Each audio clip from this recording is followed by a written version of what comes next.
Welcome to Ace Farm YouTube channel.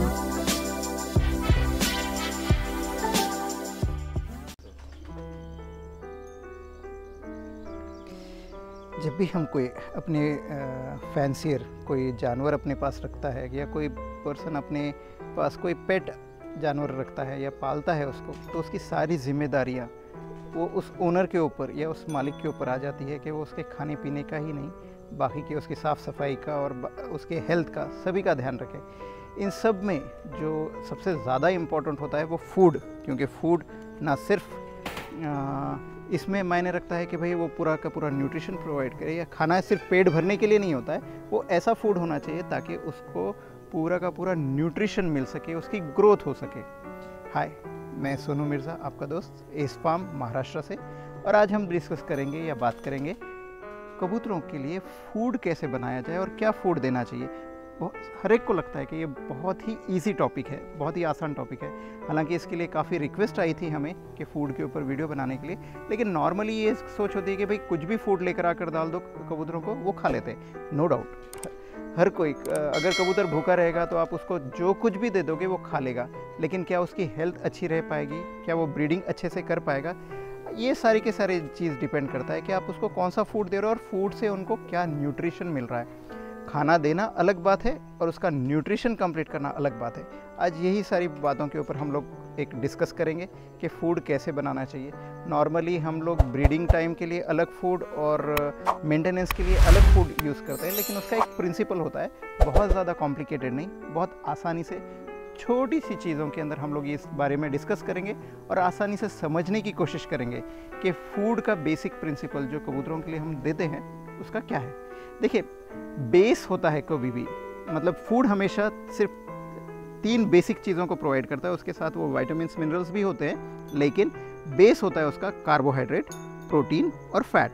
ये 3 जो है ये फूड के बेसिक थिंग्स है जो बल्क में लगते हैं। बाद में मिनरल्स और विटामिन्स होते हैं जो कि हम सप्लीमेंट से ऑलरेडी देते हैं, जबकि ये फूड में से भी विटामिन्स और मिनरल्स जाते हैं लेकिन बहुत कम अमाउंट में जाते हैं या कम मिकदार में जाते हैं, जिसकी वजह से हमें उसको सप्लीमेंट देना पड़ता है।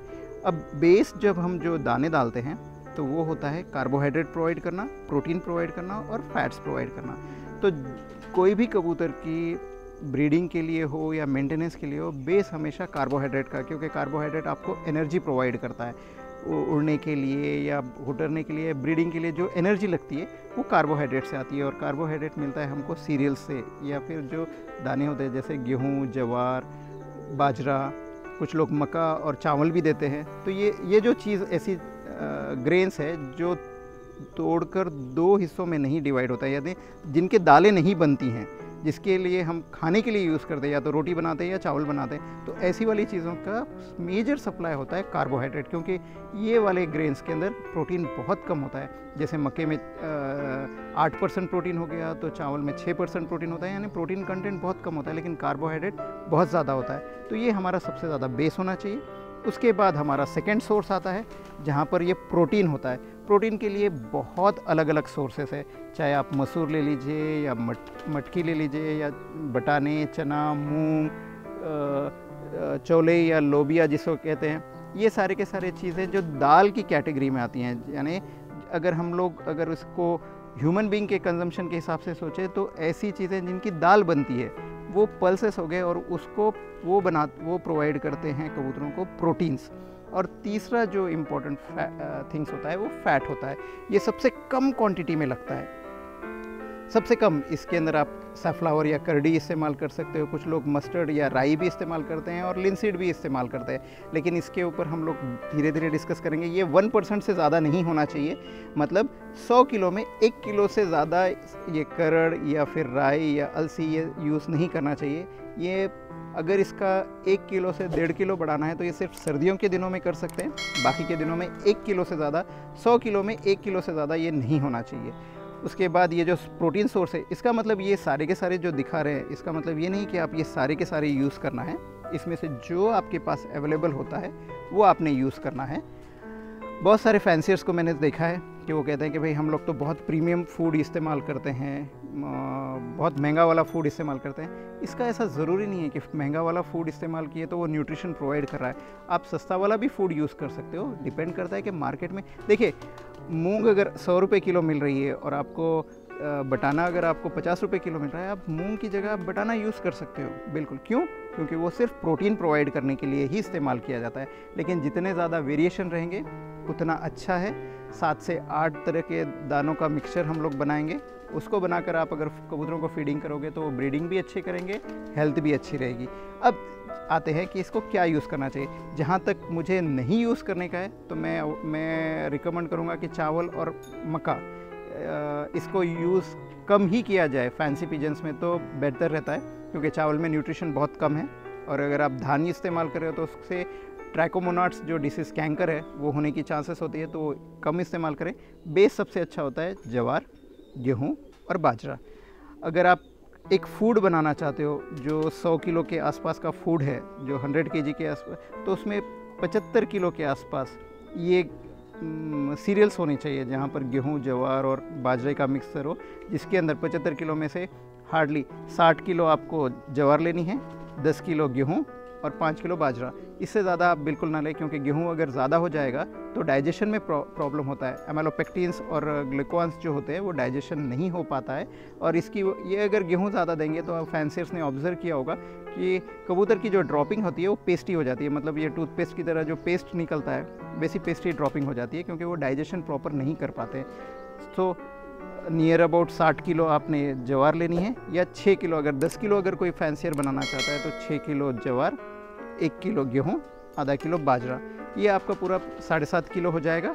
और बचा हुआ जो 2.5 किलो रहेगा उसके अंदर से ये जो दालें हैं, या जो आपको लेग्यूम्स जिसे कहते हैं, जिसमें लेंटिल हो गया, मसूर हो गया, मटकी हो गया, बटाना हो गया, मूंग हो गया, इसमें से कुछ भी आप इस्तेमाल करें, लेकिन इनका प्रोपोर्शन 25% या 24% से ज़्यादा नहीं होना चाहिए। अगर ये ज़्यादा देंगे आप, बहुत सारे लोगों फैंसियर्स के पास देखा है कि ये 50% तक इस्तेमाल करते हैं। स्टार्टिंग में तो ये बहुत अच्छा देता है, लेकिन कबूतर क्योंकि हम लोग इनको ज़्यादा फ्लाई नहीं करते, फैंसी पिजन्स में पर्टिकुलरली, क्योंकि ये ब्रीड्स फ्लाइंग वाले नहीं होते, तो इनके अंदर गाउट होने के चांसेस, क्योंकि प्रोटीन जब डाइजेस्ट होता है तो यूरिक एसिड तैयार करता है और किडनी के ऊपर ज़्यादा प्रेशर आता है। तो ज़्यादा प्रोटीन वाला फूड हमेशा अवॉइड करना चाहिए। ब्रीडिंग के टाइम पर आप दे सकते हो, लेकिन 25% से ज़्यादा नहीं। और ये तकरीबन 2 किलो 400 ग्राम, आप अगर इसको 10 किलो बना रहे हैं तो 2 किलो 400 ग्राम, या अगर 100 किलो बना रहे हैं तो 24 किलो ले। और बचा हुआ जो होता है ये करड़ या राई या अलसी, जहाँ तक हो सके मस्टर्ड को या राई को अवॉइड करें, क्योंकि इसमें से इरूसिक एसिड होता है। ये नॉर्थ इंडिया के फैंसियर्स बहुत ज़्यादा इस्तेमाल करते हैं, लेकिन इसके अंदर का इरूसिक एसिड जो कबूतरों के जो नए पर आते हैं उसमें डिफॉर्मिटीज़ प्रोवाइड करता है, इसलिए इसको अवॉइड करना चाहिए राई को। हाँ, करड़ी और अलसी ये दोनों चीज़ बहुत अच्छे हैं। अगर आप इसको दोनों को यूज़ करना चाहते हो तो आधा किलो 100 किलो के अंदर इस्तेमाल करना है, या 50-50 ग्राम आप इसको 10 किलो के अंदर इस्तेमाल कर सकते हो। या फिर बेटर है कि आप करड़ी इस्तेमाल करें, क्योंकि ये आप कबूतरों को ऑयल या फैट % भी प्रोवाइड करेगा, इससे फेदर में शाइन और अच्छी आएगी। लेकिन कबूतर ये बहुत ज़्यादा खाता है, क्योंकि ये ऑयली है। ऑयली होने की वजह से इसके अंदर फैट्स ज़्यादा होते हैं, तो ये ज़्यादा खाता है। अगर आपने इसको ज़्यादा दिया, अरे मेरे कबूतर ज़्यादा खाते हैं, शौक से खाते हैं, इसे दिया, तो होगा ये कि कबूतर के अंदर फैट डिपोजिशन या चर्बी ज़्यादा चढ़ जाएगी, और कुछ दिनों के बाद, कुछ महीनों के बाद वो कबूतर ब्रीड करना बंद कर देगा। वो दिखने को तो बहुत खूबसूरत दिखेगा, मतलब हेल्दी हो जाएगा, वज़न बढ़ जाएगा, चर्बी चढ़ जाएगी, लेकिन ब्रीडिंग बिल्कुल भी नहीं करेगा या फ्लाइंग भी नहीं करेगा, क्योंकि वो ज़्यादा चर्बी चढ़ने पर ना फ्लाई ज़्यादा, चाहे वो होमर हो या हाई फ्लायर्स हो, वो फ्लाई नहीं कर पाएंगे, और जो फैंसी पिजन्स के अंदर जो ब्रीड करना चाहते हैं वो ब्रीड नहीं कर पाएंगे। तो ये सिर्फ 1% होना चाहिए। 1% या 1% से ज़्यादा बहुत ज़्यादा हो गया तो 1.5% आप कर सकते हो, इससे ज़्यादा बिल्कुल भी ना दें। लिनसीड अगर आप देते हैं, जिसको अलसी कहते हैं या मराठी में जिसे जवस कहते हैं, वो अगर आप देना चाहते हो तो जस्ट 100-200 ग्राम आप दे सकते हो, क्योंकि ये ज़्यादा देने पर चिपक जाती है, और जब ये बच्चों को फीड कराते हैं तो ये रीगरगेट करने के लिए, निकालने के लिए बहुत ज़्यादा प्रॉब्लम होती है। लेकिन ये ब्रीडिंग के लिए अच्छी भी है, क्योंकि इसके अंदर ओमेगा फैटी एसिड्स होते हैं। तो ये 100 किलो के अंदर हार्डली आधा किलो आप डाल सकते हो, इससे ज़्यादा मत डालें, उतने में ही उनको प्रॉपर न्यूट्रिशन मिल जाता है। और ये करड़ या जिसको कुसुम भी कहते हैं कुछ रीजन्स में, वहाँ पर आप इसको ये आधा किलो और वो आधा किलो दोनों मिलाकर यूज़ कर सकते हो, या एक सैफ्लावर या करडी 1 किलो और लिनसीड आधा किलो, इस हिसाब से भी आप इसको 100 किलो के अंदर मिक्स करके यूज़ कर सकते हैं। आई होप ये आपको समझ में आ गया होगा।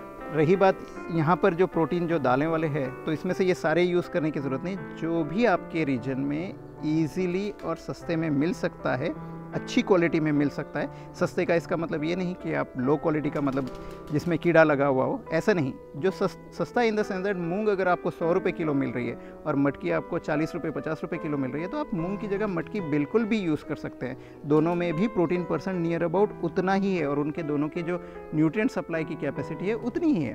तो आप ये ना सोचें कि भाई मैं महंगा यूज़ करूँगा तो बहुत अच्छे रिजल्ट आएंगे, ऐसा नहीं होता है। सिर्फ आपने ये देखना है कि प्रोटीन, फैट और कार्बोहाइड्रेट, इनका अगर आपने बैलेंस अच्छे से कर लिया, आपके कबूतर बहुत अच्छे से ब्रीड करेंगे। अगर इनका बैलेंस अगर आगे पीछे हो गया है तो फिर आपके कबूतर, आप चाहे कितना भी कॉस्टली फूड इस्तेमाल कर लें, लेकिन आपके पास अच्छे रिजल्ट्स नहीं मिलेंगे।